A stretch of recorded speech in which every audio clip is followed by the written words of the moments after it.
Bon, écoutez, on va reprendre donc quelques halachot, un peu moins de pensée juive, mais j'ai le Shulchan Aruch sous les yeux, le Mishnah Berurah pour être précis, au Siman donc 581, et on va commencer comme cela sur les lois sur Rosh Hashanah.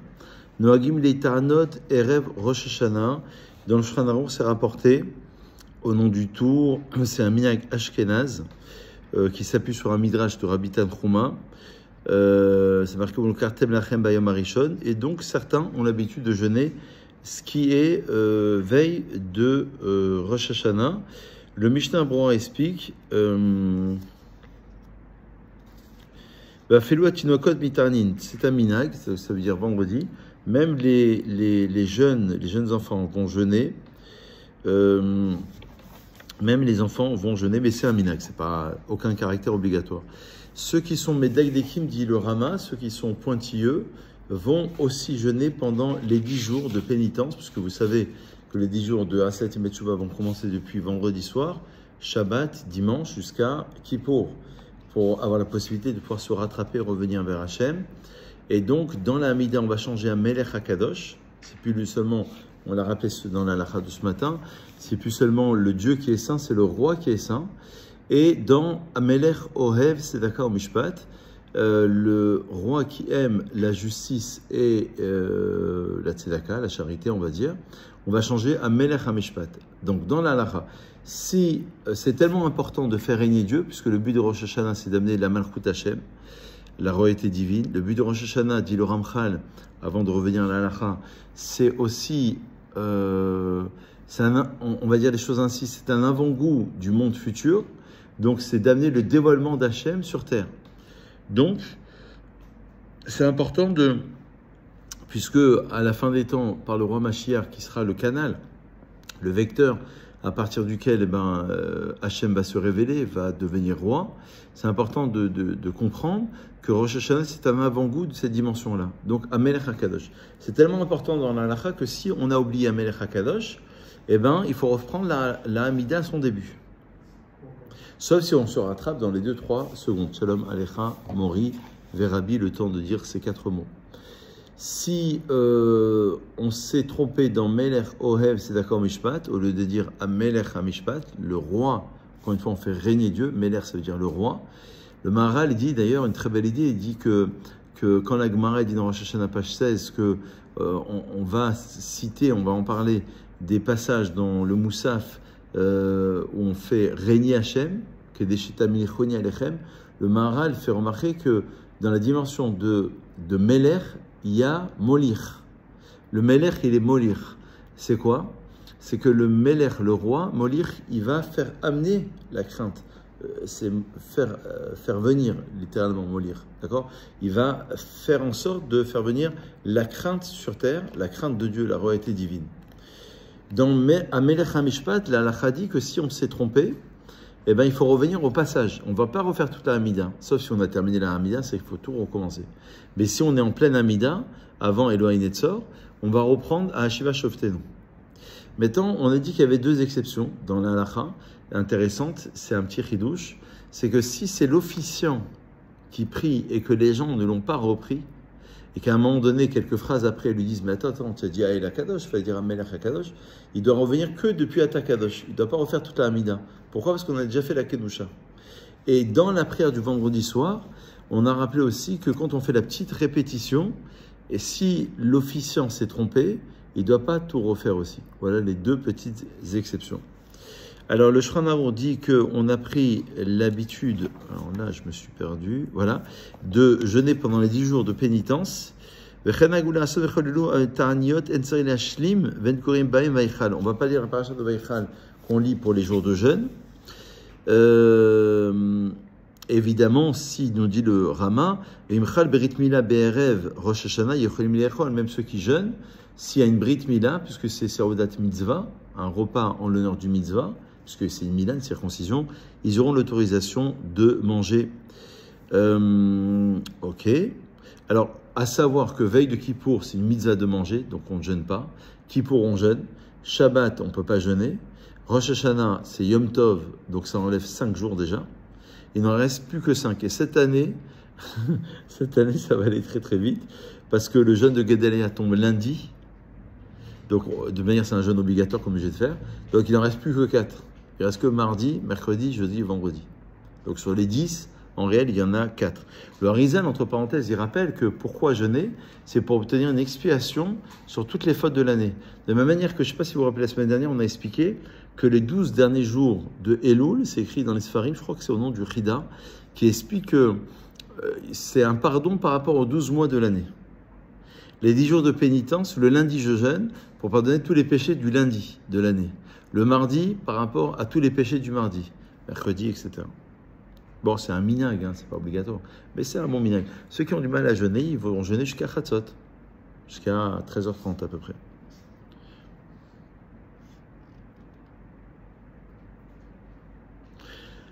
Veille de Rosh Hashanah, comme veille de Shabbat, on a mis à de se laver, de se couper les cheveux, et d'aller aussi au mikvé, d'aller au cimetière aussi, où l'Arbot dit le Rama, Sham betachanot venotim sedaka la'anim, de donner la sedaka pour les pauvres, et d'aller au cimetière parce qu'on prie aussi, parce que les morts aussi sont jugés, et donc quelque part dans nos prières, on associe les vivants et les morts, parce que les morts et les neshamot sont là. D'accord. On l'a dit. Aussi, c'est important. Alors, voilà ce que dit le Shulchan Aruch. Yeshno Hagim litpalel berosh Hashanah v'yom Kippurim b'chir.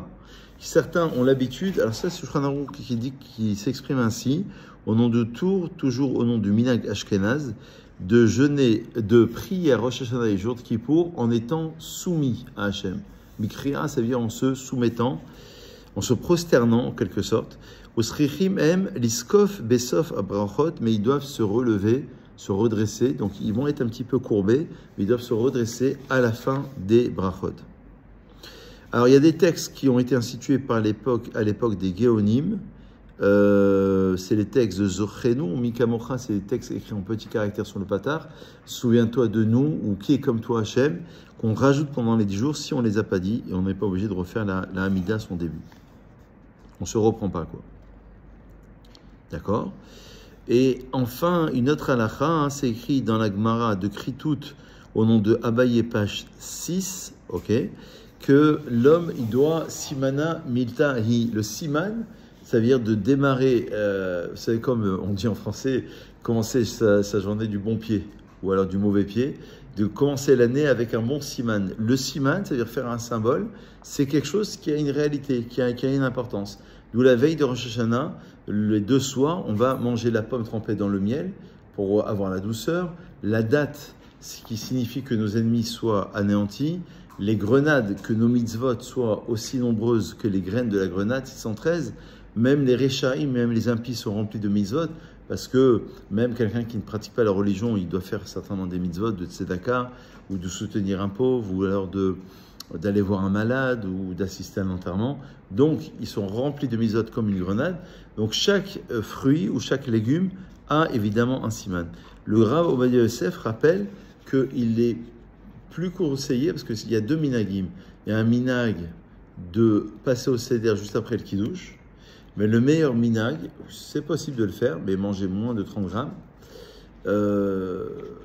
parce qu'il y a un doute sur la bracha finale. Le meilleur minag, c'est de le faire après le motzi. On fait le motzi, auquel cas on ne fera pas la bracha, on fera que le yératson sur les légumes, et à ce moment-là, on fera la bracha sur les fruits. Parce que quand vous faites le motzi, on se rappelle de la halacha, et bien ça acquitte évidemment toutes les brachot, sauf le dessert. Donc sur les fruits, on fera. Donc la meilleure manière, c'est de faire le yératson, la bracha et la consommation de la date, par exemple. D'accord ? Une fois Boré Péré Aretz, pour tout ce qui est Aretz, la pomme va acquitter la date, ou inversement, et Adama, il n'y aura pas, dans ce cas de figure. Ça, c'est le meilleur au niveau de la halakha. Donc, voilà pourquoi nous faisons ce genre de choses. La courge se dit kra, et le Shulchan Aruch rappelle, donc toujours ça, c'est dans la Gemara de Kritout Pachis, Ikra Kezar Dinenu, que Hachem il va déchirer notre mauvaise sentence si on a un mauvais décret. Vekariou lefanecha zachiyotenu, qu'il appelle devant nous, eh ben, nos mérites. Devant toi, nos mérites. Oui, sauf les fruits. Sauf le dessert. Ça veut dire tout ce qui est un melon, une pastèque, une pomme. Ça, non. Ça, il faut faire la bracha. parce que ça acquitte tout ce que vous mangez pendant le repas, pas en termes de dessert. Donc la courge, c'est que nos mauvaises sentences soient déchirées. Voilà. La tête de l'agneau, pour ceux qui ont l'habitude, c'est pour qu'on soit à la tête et pas à la queue. Et c'est aussi en souvenir du bélier de Yitzhak. Alors c'était le cours de la semaine dernière, on avait rappelé que le shofar, c'est une corne de bélier qui rappelle le bélier qui a été approché à la place d'Yitzhak Avinu. Certains ont l'habitude, ça c'est très drôle, c'est halakha, c'est dans le Rama, de ne pas manger des noix, parce que la noix se dit égoz, et égoz en gimatria, ça donne chet, le péché. Et d'autant plus, chez Marbin, Kicha, Venea, Ombetelim, Atfila. Ça fait beaucoup de bruit, ça perturbe la tefila. Et on va faire le tachlir cette année, ce sera dimanche après-midi. Et certains, pour jeter nos péchés, à la mer, et certains ont l'habitude aussi de ne pas dormir à Rosh Hashanah, et c'est un bon minag. C'est un passage du Yerushalmi qui rappelle ce minag-là. Alors, d'abord le tachlir, on revient d'après Mishnah Berurah. Non, en fait, il ne faut surtout pas jeter les pierres. Ouais, parce que la pierre, elle est moussée. Et c'est Yom Tov. Il ne faut surtout pas, tu as bien fait de poser la question, la pierre, il ne faut pas toucher une pierre, elle est moussée. Et donc, comme un portable, comme un stylo, pendant Yom Tov, on ne peut pas. Et pourquoi on va à la mer ou alors un petit fleuve, s'il n'y a pas la mer, ou un petit lac, d'accord? Bah, ceux qui sont très loin. Juste dans le robinet d'ici là. Oui, bon, ceux qui ont vraiment rien, bah là c'est dommage, on a 3 minutes de la mer. Là c'est dommage. Quelqu'un qui habite à, je sais pas moi, à Clermont-Ferrand, bon, bah, à ce moment-là, il va ouvrir une petite fontaine d'eau, quoi. Alors, le Midrash nous enseigne, il nous rappelle le Mishnah Berurah, qu'Abraham Avinu, quand il est parti sacrifier son fils, l'eau est arrivée, le fleuve est arrivé jusqu'à son cou, jusqu'à sa gorge, et Abraham Avinu a prié pour réaliser cette mitzvah. Le Satan se transforme en fleuve, donc le Satan, et il veut empêcher Abraham Avinu, puisque l'eau arrive jusqu'à son nez pratiquement, il n'arrive plus à respirer. Et il cite un verset dans des Télim, Oshia kiba umaim an nafesh, sauve-moi parce que l'eau est arrivée jusqu'à mon âme. Et on le fait en souvenir de l'Akedat Yisraël. Ça, c'est le souvenir du Tachlir. Il est bon aussi d'aller dans un endroit où il y a des poissons. C'est un bon siman. Parce que chez l'eau, Tishlot Banu Ainara. Parce que le poisson, il rappelle le fait qu'il n'y a pas de Ainara. On ne peut pas le voir. Il n'y a pas de mauvais œil. Et ça rappelle aussi un bon siman, le poisson, c'est qu'on se multiplie comme des poissons. C'est d'ailleurs le symbole des Tunisiens. Il y a Chota chez les Tunisiens. Dans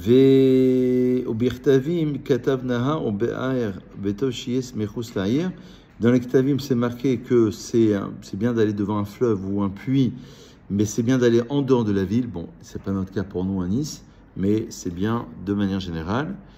Donc après Mincha, avant la Shkia, et on va dire Mi'el Kamocha, ce sont les 13 attributs divins, qui est comme toi Hachem, qui pardonne les péchés. Titen Emet Yaakov, Resed Avram, Sheshbata, Avotenu Ekedem, tout inversé.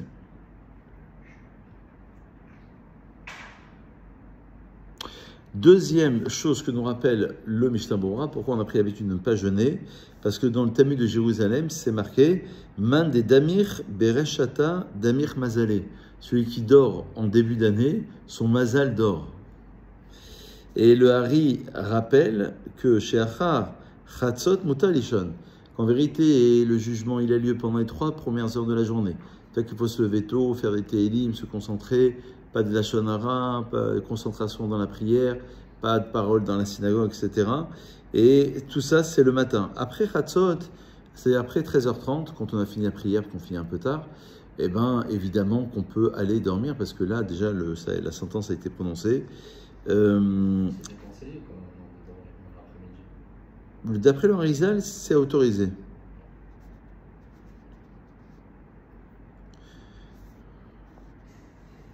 Le top, alors, tu as peut-être raison, le top, c'est de lire les Télim, si on peut ne pas dormir, l'après-midi de Rosh Hashanah, ou d'étudier, ou de lire 2 fois le livre de Télim, c'est quelques heures quand même, parce que c'est 2 fois 150, ça fait 300.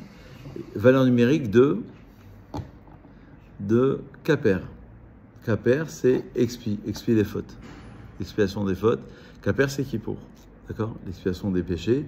Kaf, c'est 20. P, c'est 80. Resh, c'est 200. On ne dit pas pendant Rosh Hashanah et Kippour le Hallel, nous dit la halakha. Pourquoi on ne fait pas le Hallel? Pourtant, c'est un jour de Yom Tov. Donc, en même temps, c'est un jour de jugement. Il y a la rigueur jusqu'à Chatzot, à Rosh Hashanah, jusqu'à 13h, 13h30.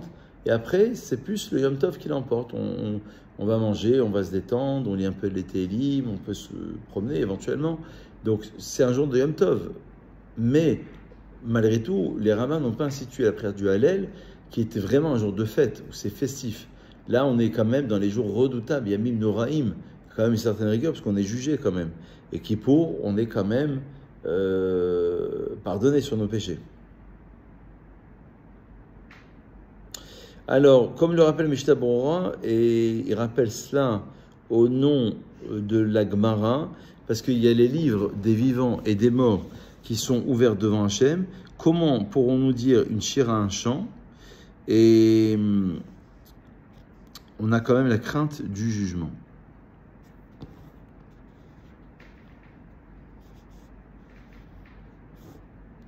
Voilà. Et ensuite, s'il y a une mila, nous dit le Mishnah, la halacha, on fera la mila entre la Kriyat Torah et les sonneries du shofar. En fait, comme il va avoir le sang de la mila, il va le mélanger symboliquement avec les sonneries du shofar.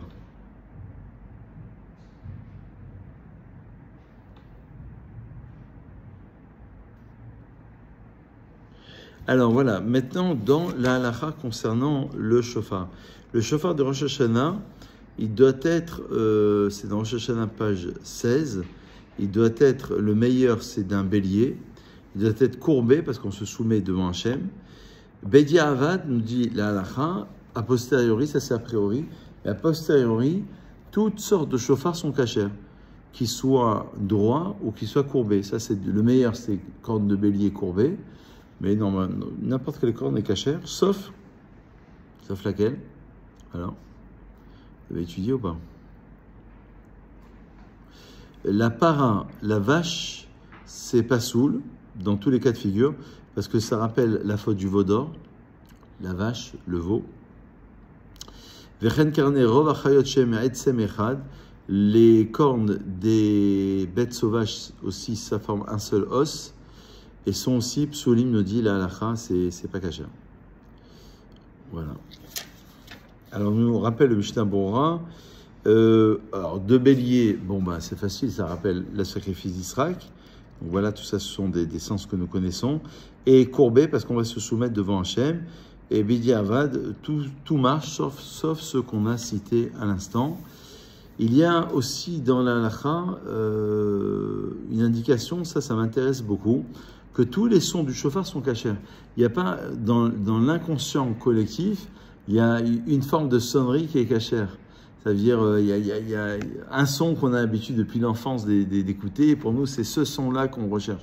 En vérité, dans la halakha, shekol, akolot, ksherim, beshofar, tous les sons sont cachers, et donc on s'acquitte par n'importe quel son qui soit plus grave, plus aigu, ou l'essentiel, c'est qu'il y ait un son qui sorte. Le Admour Hazakel, lui, il explique que le son du shofar, c'est la pnimiyut alev. Il explique que c'est l'intériorité même du cœur qui est exprimée. C'est pour ça qu'on avait expliqué la fois dernière que le shofar, il amène la rachamim, la miséricorde d'Hachem. Il y a une rigueur, il y a un jugement, il y a un din, il y a Yitzhak. Mais rappelez-vous, le cours de la semaine dernière, on avait expliqué que les sonneries du shofar, elles sont encadrées par tekiah et tekiah à la fin. Tekiah, ça vient une longue sonnerie, c'est le cours de la semaine dernière, et une longue sonnerie qui représente Abraham, qui représente le chesed. Donc le but du shofar, c'est d'amener la rachamim. Alors comment ça se fait que quand ça tombe Shabbat, ça sera mon cours du Shabbat si Dieu veut, mais je vous le dis, voilà, parce qu'on ne pourra pas l'enregistrer. Comment ça se fait que lorsque ça tombe Shabbat, on ne sonne pas le shofar? C'est deux peurs que l'on porte dans la halakha, dans la Gemara. Mais le Rabbi de Lubavitch lui rappelle, il dit que le Shabbat lui-même a la force d'amener le ta'anoug, le plaisir, le délice du Shabbat, Oneg Shabbat on dit, le délice du Shabbat, et a le pouvoir d'amener la rachamim d'Hachem. C'est encore plus fort, parce que ça vient par Dieu. Le shofar, il vient par l'homme. Alors le rabbi rappelle que malgré tout, ça sera l'objet du cours si Dieu veut, je vous le dis en quelques phrases, malgré tout, lorsqu'on cite dans le Moussaf les versets du shofar, bon il y a un travail de l'homme, mais le vrai jour de Rosh Hashanah, c'est l'homme qui sonne. Là, on ne sonne pas. C'est comme si, on nous dit le rabbi, c'est comme si c'était Hachem qui sonnait. Et il amène la rachamim d'Hachem. Donc c'est encore plus fort. Donc d'après le rabbi, dans la halakha, dans la gemara, on a dit c'est de peur que l'on transporte, mais la question qu'il pose, c'est comment les rabbins peuvent-ils enlever une mitzvah assez de la Torah? La Torah te dit sonne, et toi tu dis non, de peur qu'on porte. Alors c'est pour ça qu'il dit que fondamentalement, il y a une idée de considérer que le Shabbat lui-même, il amène cette rachamim. C'est Hachem qui l'amène. C'est Hachem qui sanctifie le Shabbat. Les jours de Yom Tov, qui c'est qui les sanctifie, vous savez? Les jours de Yom Tov, c'est les hommes. C'est le Bedin. Le Bedin qui sanctifie. Alors que le Shabbat, c'est les hommes. C'est les hommes qui vont fixer. Comment ça marchait à l'époque? Ils accueillaient les deux témoins pour la nouvelle lune, pour le témoignage. Et en fonction de cela, il y avait Pessah, Shavuot, Sukkot, etc. C'est les hommes. Alors que le Shabbat, c'est Dieu. Oui, bien sûr, bien sûr.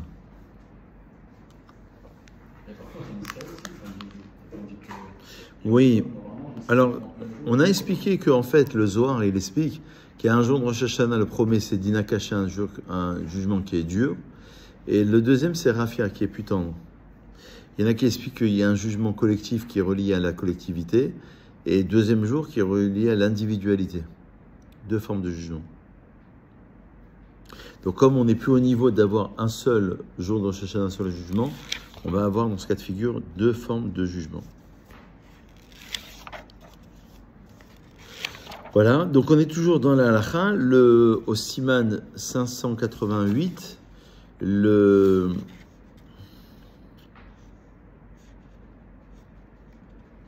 ça c'est marrant parce que la technologie d'écouter, vous savez, le Rav Ovadia Yosef, il dit que il y a toute une Shela Tchouva dans Yechavé Darat pour savoir si on écoute à la radio la Megillah de Purim, est-ce qu'on a fait la mitzvah ou pas? Et si c'est enregistré, c'est sûr qu'on n'a pas fait la mitzvah. Si c'est en direct, d'après lui, il dit que non. Ça a posé la question sur les Zooms quand il y avait le Covid, la fameuse question qui est sortie au moment du Covid, parce qu'il y a un petit décalage. Il y en a qui ont autorisé en vérité. Il y a des autorisateurs, pendant la période du Covid, il valait mieux faire ça que de rien faire. Après, il y avait un safek sur la bracha, est-ce qu'on est vraiment yotse la mitzvah ou pas? Bon, c'est mieux ça que rien. Mais c'est pas clair, parce que d'après le Rav Ovadia Yosef, il s'appuie sur cette halakha. C'est que la halakha, dont on l'a vu dans la Gemara, cette idée d'un zoom, ça n'existait pas, l'électricité. Alors c'est très intéressant parce que la halakha nous dit, et en fait c'est une Mishnah dans Rosh Hashanah, page 26, qui nous enseigne que celui qui sonne dans un puits, donc il y a l'écho, il y a le son et il y a l'écho. Alors la halakha dit comme ça, ou dans une grotte. Ceux qui se tiennent à l'intérieur du puits ou de la grotte ont fait la mitzvah. Il entend direct. Voilà. Ce qu'on appelle Kol Havara. Kol Havara, c'est l'écho. Vers Amdim Bachut, ceux qui se tiennent à l'extérieur. Im Kol Shofar Shamor. S'ils ont entendu la sonnerie du shofar, Yatsu, ils ont fait la mitzvah. S'ils ont entendu la voix de l'écho, là, ils n'ont pas fait la mitzvah. Et il dit, quand tu prends le micro, à la synagogue, quand c'est très grand, si on peut m'entendre sans micro, même si c'est très dur, il faut forcer l'oreille, bah, on a fait la mitzvah. Mais si on n'entend que l'écho du micro, on n'a pas fait la mitzvah. Donc de ce genre d'halachot talmudique de la Mishnah, on a pu déduire concernant les moyens technologiques. Parce que les gens ils me disent, mais comment les rabbins peuvent-ils trancher? En fait, ils ont toujours un appui, généralement, même pour la fécondation in vitro, même pour l'euthanasie, même pour toute la science au niveau médical. En vérité, on s'appuie très très souvent sur des enseignements du Talmud, sur des déductions. J'ai une question. C'est quoi la meilleure kavana qu'on puisse avoir quand on écoute le shofar? Waouh, belle question. belle question. Quelle est la kavana que l'on doit avoir au moment du shofar? Le Harizal, il rappelle qu'il était contre de dire le vidouille. Vous savez que des fois, dans certains livres de prière, c'était indiqué qu'il fallait faire le vidouille pour la confession de ses péchés. Non, il y a un safek, on ne peut pas s'interrompre. Donc, normalement, depuis qu'on écoute la bracha sur le shofar, jusqu'à la fin de la répétition de la mida, on ne peut pas s'interrompre. Est-ce qu'on Mais a droit de demander quelque chose? en pensée. On a le droit aussi de demander pardon ou même de demander quelque chose? Alors, demander pardon à Dieu, oui, tout le temps. Mais là, c'est en pensée parce qu'on ne peut pas parler. Il vaut mieux le faire avant ou après. Mais à son prochain, ça, il faut le faire en direct. La kavana, c'est de bonnes intentions de teshuva. Alors, peut-être qu'il y a les premières kavanot, les premières intentions pour répondre à la question de la santé, du bonheur, je sais pas, voilà, des bonnes ondes, on va dire. Mais après, il y a aussi une kavana de teshuva, parce que c'est comme dit le Rambam, c'est un chok, le son de Senen Shofar, c'est une loi irrationnelle, mais il y a un remez. Il dit le Rambam, Maïmonide, il dit Oru yesheni mitarnemarchem, réveillez-vous de votre torpeur. Voilà. Et voilà. Donc la mitzvah du shofar, d'accord, c'est le jour et pas la nuit. La mitzvah, c'est depuis le lever du soleil. Si on a sonné depuis l'aube, on a fait quand même la mitzvah. Le meilleur, c'est depuis le lever du soleil. Ok.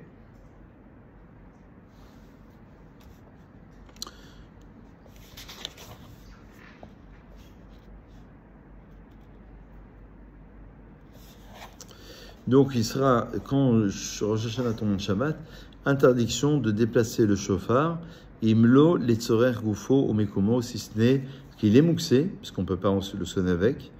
C'est ce qu'on appelle keli chez Melartolé Issour, rappelle Mishnah Berurah.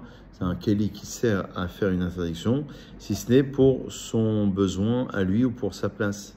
Par exemple, il veut puiser de l'eau, bon, à l'époque c'était comme ça, ou alors il a besoin de la place, il a besoin de s'asseoir, le chauffeur est assis, posé sur la chaise, il va l'enlever.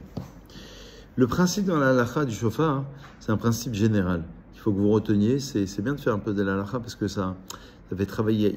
Dans la halakha, on voit que la halakha elle est conditionnée par une machashava, par une pensée, par une manière de penser. Les rabbins, ils n'ont pas évoqué ces halakhot comme ça au par hasard. C'est qu'en vérité, ça représente une certaine manière de voir les choses. Alors, le principe est comme ça. Celui qui n'a pas l'obligation ne peut pas acquitter. C'est-à-dire qu'un enfant de moins de 13 ans, il ne peut pas t'acquitter parce que lui-même, il n'a pas l'obligation. Il a l'obligation, tu as l'obligation de l'éduquer, mais Mishum Chinour, parce que tu dois l'éduquer, mais il n'a pas l'obligation de le faire, réellement. Donc, il ne peut pas t'acquitter. Quelqu'un de fou, quelqu'un de sourd non plus, est dispensé, et il ne pourra pas t'acquitter, même s'il sait sonner. Ça va vous surprendre ce que je vais vous dire, mais d'après la halakha, les femmes sont aussi dispensées du shofar. Alors ça veut pas dire qu'elles ont l'interdiction au contraire, c'est bien qu'elles viennent, on les encourage, et ça fait partie d'un point de vue de la halakha stricte. Et la halakha stricte, elle est comme cela. C'est Mishnah dans Kedushin, c'est le DAF d'aujourd'hui, je pense, page 29, qui nous enseigne que les commandements reliés au temps, les femmes en sont exemptées. On avait expliqué, alors il y a plusieurs raisons, que les mitzvot reliées au temps, ça veut dire que le temps est déjà en elle au niveau biologique, donc elle n'a pas besoin de réparer ces mitzvot-là. Comme si qu'elle était à un niveau supérieur. C'est-à-dire qu'on lui demande moins de mitzvot pour se rapprocher d'Hachem.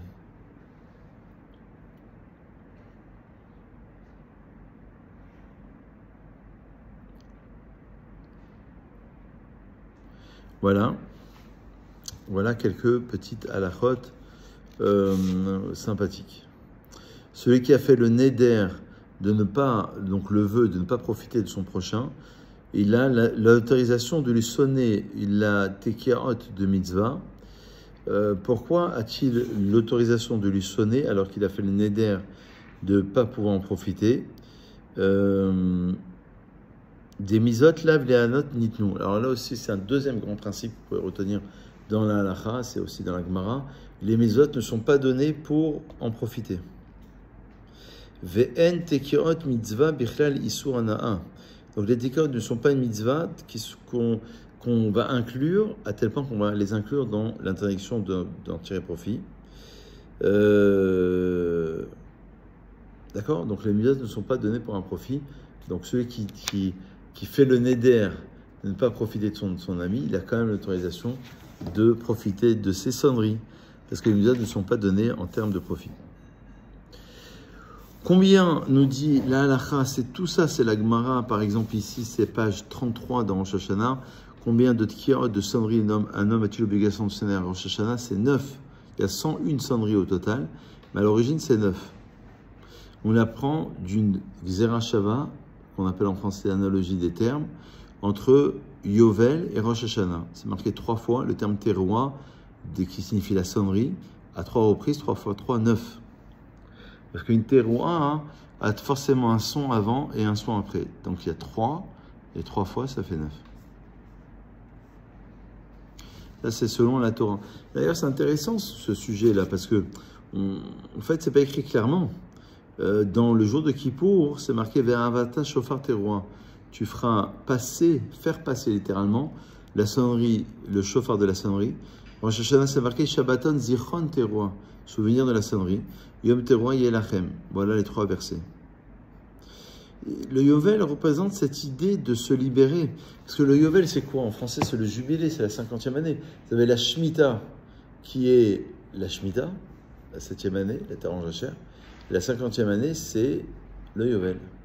Le fait de libérer les esclaves, d'abandonner toutes les dettes. Shemitah Ksafim. Bon, après, il y a eu la Takana de Hillel, du prosbol, bon, on ne va pas rentrer dans tout ça. Mais c'est intéressant de voir qu'on apprend d'un concept du Yovel qui représente cette idée d'une élévation, parce que Yovel c'est Bina dans le Zohar.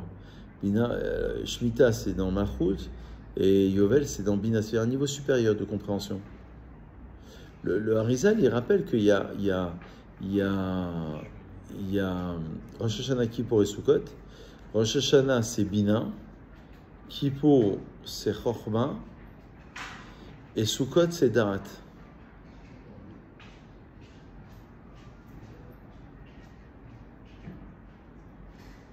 Ok, donc niveau supérieur, c'est Bina. Après, au-dessus, à Kippour, c'est Chochma. Alors que à Sukkot, c'est Darat. Darat, ça veut dire qu'on l'a fait descendre. Toutes les volontés qu'on a eues entre Rosh Hashanah et Kippour, on les amène, les manier d'Oro d'Orotechem, afin que vos générations sachent, on les amène dans un monde pratique. On va construire la soukha, on va faire le loulav, on va manger, on va festoyer, etc., dans le cadre de la misa. Donc, Rosh Hashanah, on est dans une compréhension d'une chose, connexion dans la Bina, Kippour dans la Chochma. Bon, après, il y a 5 prières par rapport aux 5 niveaux de l'âme, de Arvit jusqu'à la Neila. Et après, à Sukkot, on doit ramener ça, là c'est au niveau de l'intellect, Rosh Hashanah et Kippour. Et après, on le ramène au niveau de l'action. Da'at, c'est ici. Bon, il y a Da'at Elion, Da'at Tarton, mais après, il faut faire un peu plus le Zohar. Bonsoir. Et le Da'at, c'est le savoir, mais dans le sens de l'action, dans le sens de le réaliser d'un point de vue concret, quoi. Au niveau d'une action. Voilà. Alors, encore un petit peu, il faut aussi rappeler que ça, c'est les sonneries du shofar. Ouais. C'est intéressant aussi de rappeler.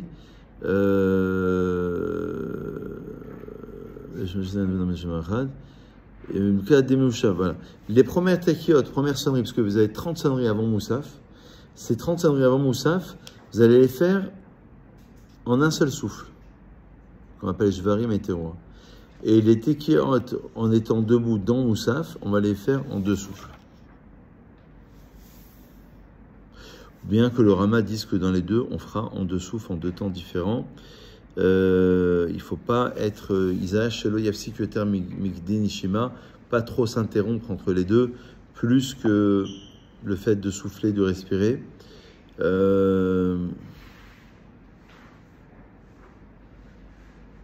Voilà. Donc, comme on l'avait expliqué, il y a un doute finalement sur ces sonneries. Est-ce que ces sonneries, elles sont par doute, d'accord? le terme terroir, on ne sait pas trop à quoi ça correspond. Est-ce que ça correspond à 3 sons saccadés ou 9 petits sons saccadés, ou aux 2 en même temps? Ça, c'est au niveau du pshat, de l'époque des Géonim. Ils pensent que dans la galoute, il y a eu un doute. Dans la Kabbalah, non, chaque sonnerie a un son bien particulier. Chaque sonnerie va être en relation, on l'avait rappelé généralement, mais après c'est plus en détail, avec Avraham, Israël et Yaakov. Un son qui sera plus tendance Avraham, Chesed, bonté, plus tendance Yitzhak, rigueur, ou plus tendance Teroua, qui est l'harmonie entre la bonté et la rigueur.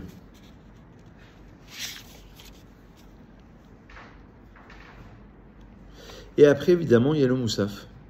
Et dans le Moussaf, vous le savez certainement déjà, les versets où on rappelle que Dieu est roi, les versets où Dieu se souvient de nous, et les versets où on a l'injonction de sonner le shofar.